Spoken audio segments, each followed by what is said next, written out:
Hello all, my name is Mary Palmer and this is my presentation on the psychological theories of SLA. The first theory we're going to address is the information processing, or IP. And I have a quote here that approaches based on IP are concerned with the mental processes involved in language learning and use. These include perception and the input of new information, the formation, organization, and regulation. Now, there are some assumptions that go along with IP, and from our text, I kind of paraphrased the 10 assumptions, so they made a little more sense to me. English language learning is something I've always done as a hobby, not as a profession, so I needed to have a little bit more of accessible language. I am a musician as a professional, so this is new vernacular for me. So as we go through our assumptions, acquiring language is the same as acquiring a new complex skill, and they equated this to like skiing or skateboarding. Because language is a complex skill, like other skills, it can be broken down into simpler elements, smaller components to learn first before we build and we move on to more complex components. Language acquisition also requires focus and attention of the learner. This is not something that can be done passively. A new language learner, an L2 learner, has to put a lot of focus and energy into this new language because it's, in education terms, we call it accommodation. You're making a brand new file folder for this information. This focus, or it's also called controlled processing, requires attention and mental space. You need room in your noggin to learn these new skills. Humans do have limitations in the number of focused or quote-unquote controlled processing demands on the brain at once. How many times have we come home and someone is asking us a question about something important like a bill, and we're trying to focus on the news because something happened, and we're focusing on our cell phone because our boss just emailed us?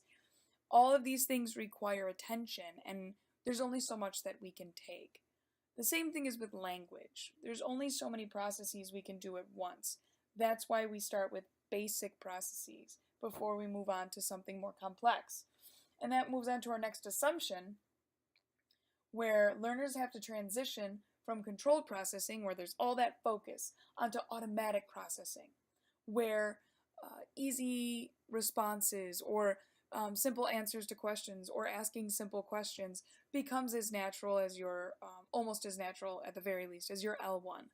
For example, in Polish, if somebody asked me, gdzie jest toaleta, without thinking I can answer toaleta jest tam. I don't have to think about where's the toilet, oh the toilet's over there. I just know how to answer. It's second nature. It's automatic processing. Once a learner is freed from that complex focus, they can move on to making almost like brain space for all those new complex skills. There's also a mental reorganization that happens when we're acquiring a new language. This can be related to schema, I believe. We make connections and associations, and we'll talk about this in connectionism as well. But we make different connections with words and images or people and songs, and this schema almost has to be rearranged when we're in a different language. Maybe because it's out of context in a new language, or perhaps we don't have a mental image for the phrase or the order of language. The more restructuring that happens with the mental images, along with some of that long-term memory, those automatic processing elements, it increases L2 proficiency. Just to break down a couple more points about focus, I used the analogy of skiing before, about learning the basic skills. These are just basic vocabulary, basic grammar. They act like a foundation on which to build the house. We need those solid foundations in order to move on. There's a term called fossilization, L2 fossilization, and I have a short clip over here that I'll let you watch.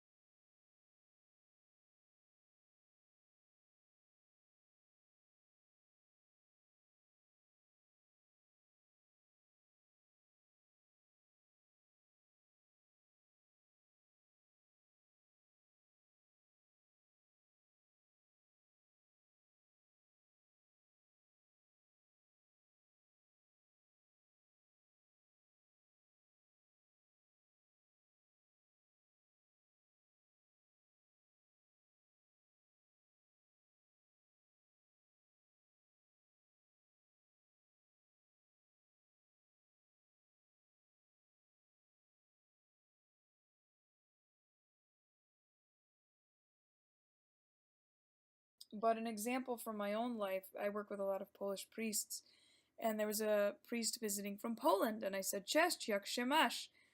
And his face dropped and he proceeded to yell at me. I could not at the time understand what he was saying. My pastor translated for me, but the gist of it was, jak się masz is not something you say to someone you just met, especially a priest who I suppose had his rank.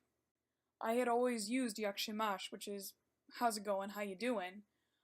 I did not know that there was a formal way to speak, and I didn't understand the culture barrier either. And my last point on this slide is that, once again, limitations. A brain can't focus on basic elements of language and complex creative elements. It has to have that automatic processing with the basic elements. Moving on to the 3 levels of information processing. The first is input perception. I thought this was really curious how the text stated that what an L2 is exposed to and pays attention to is input. But once a learner starts to focus on that input, it turns into intake. And you can think of that as some input is somebody putting something on you. An intake is something you're taking, you're receiving. So that intake is very important because a learner is actually focused and engaged in what is being said to them or exposed to them.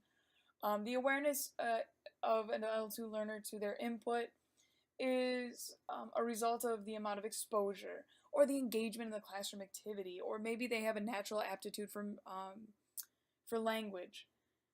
As a musician and meeting other musicians who are acquiring multiple languages, it's very easy sometimes to pick up a language simply because you have a very acute ear. You can hear some of the very acute rising and falling in languages and the nuances in some letters and pronunciations. And it's also a focus of foreign language instructors to focus on a heightening learner awareness. To be focused, like how can they draw in their learners to pay attention to the input and not be passive. And then the second level is central processing. It's like the heart of information processing. It's that transition from controlled to automatized, as they put, processing. Controlled is focused. Automatized means it's in the back of your mind. You can just immediately come up with it. You can respond. You can engage without having to translate or pause. This is also knowledge that's been restructured. This may refer to grammatical restructuring or mental images to associate with words. Each learner is different, and each language learner especially is different in how they process acquiring the language.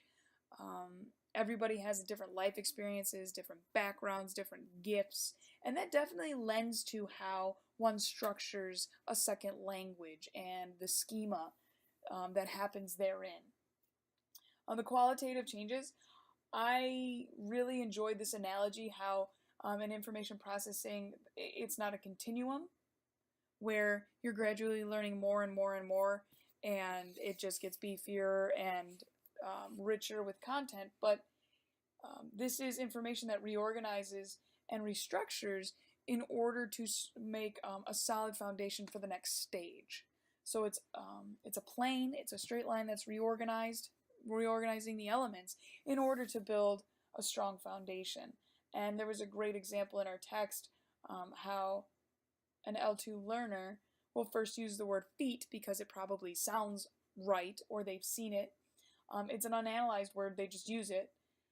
And then as the learner progresses through the stages, they understand that, well, 1 foot is singular, 1 foot, so it should be foots. And it shows that there's these new schema, these new connections, that singular needs to be plural, and that means add an S.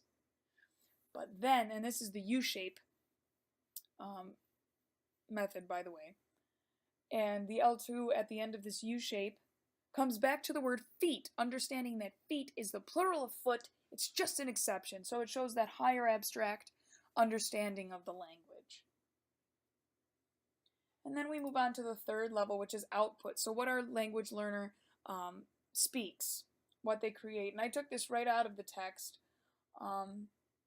It's truly almost a self-reflection as well.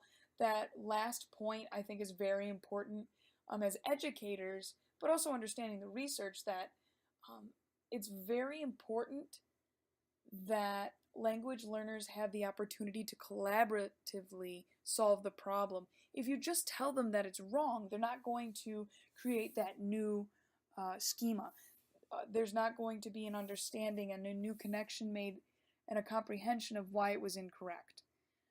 If they are working with you, if that learner is problem solving to find the correct answer with you, then they're progressing through the stages and reorganizing and restructuring like information processing presents. And we have a happy picture of Nemo and Dory because I thought it was fun. Now, before we move on to our next theory, which is processability theory, I want to touch just briefly on the multidimensional model and how it ties into the information processing limitations. Just 3 brief points that seem very redundant in our text, how a learner cannot move on to the next stage before they complete the previous stage. And I like the second point, developmental sequences reflect how learners overcome processing limitations. How we talked about a student can't concentrate on basic language and complex language, therefore that controlled processing needs to transition in order for the student to progress.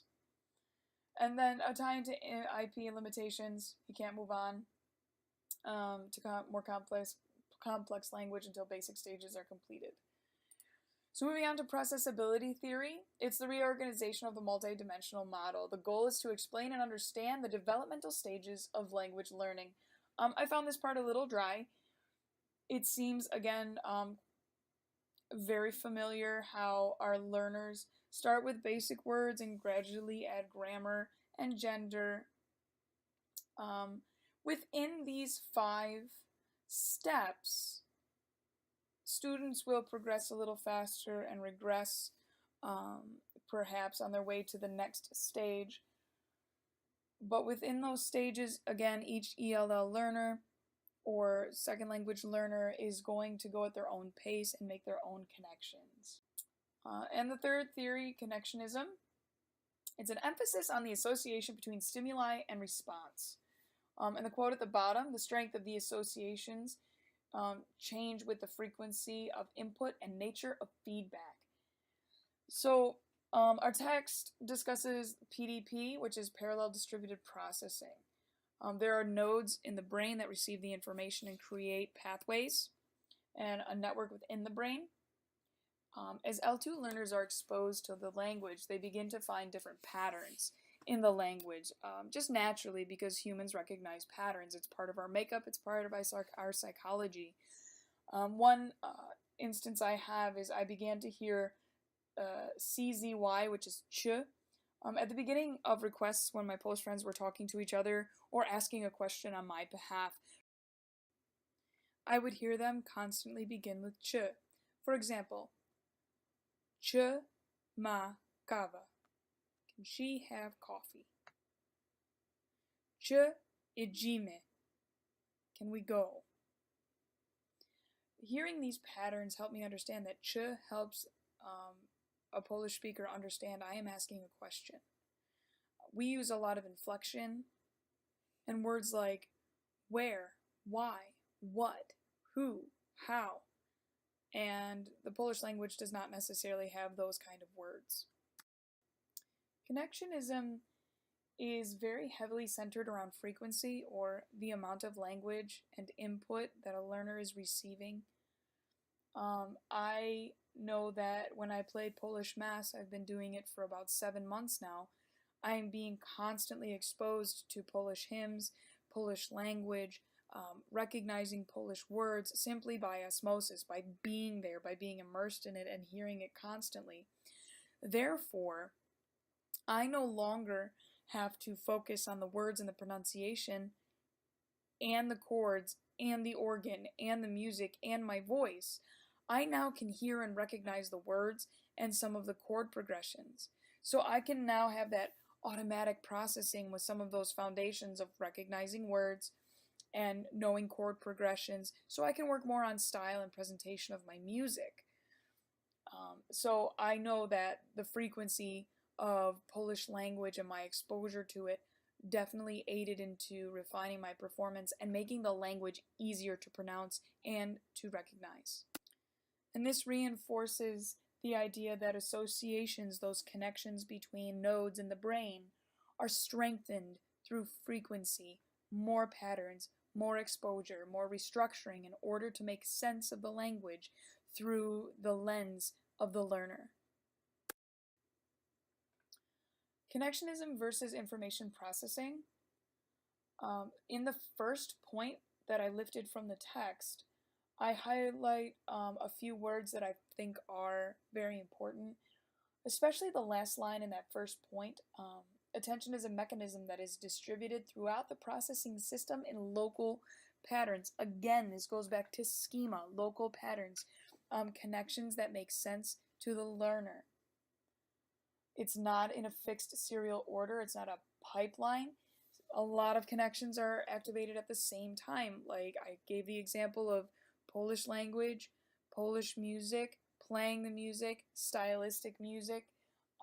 All of these processes and all these connections are lighting up at the same time. There is no sequence. You do not need a sequence in order for these connections to light up and activate.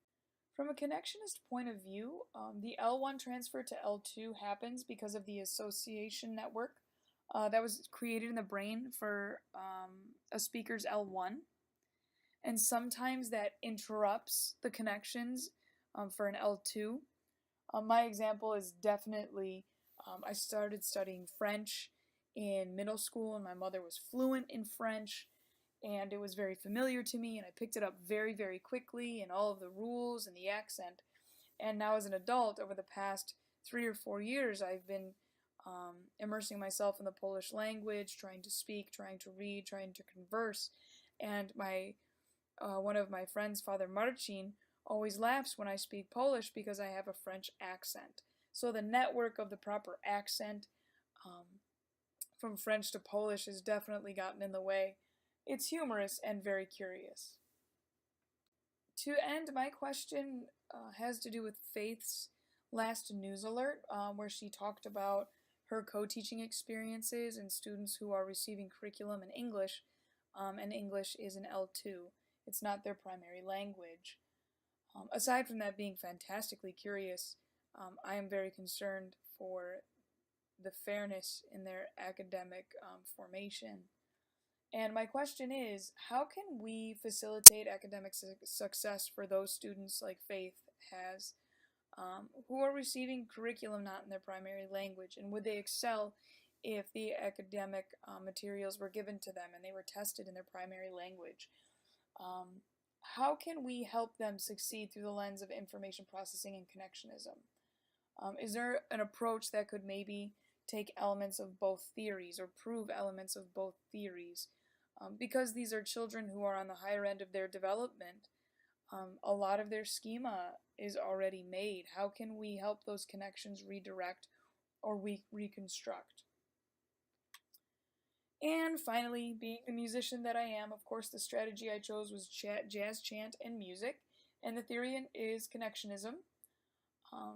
My reason being, music itself requires a lot of multitasking, a lot of automatic processing, and multiple networks and connections lighting up in the brain at once, activating. Things like rhythm, melody, words, teamwork if you're in a classroom setting. And connectionism requires those connections reorganizing multiple connections and frequency.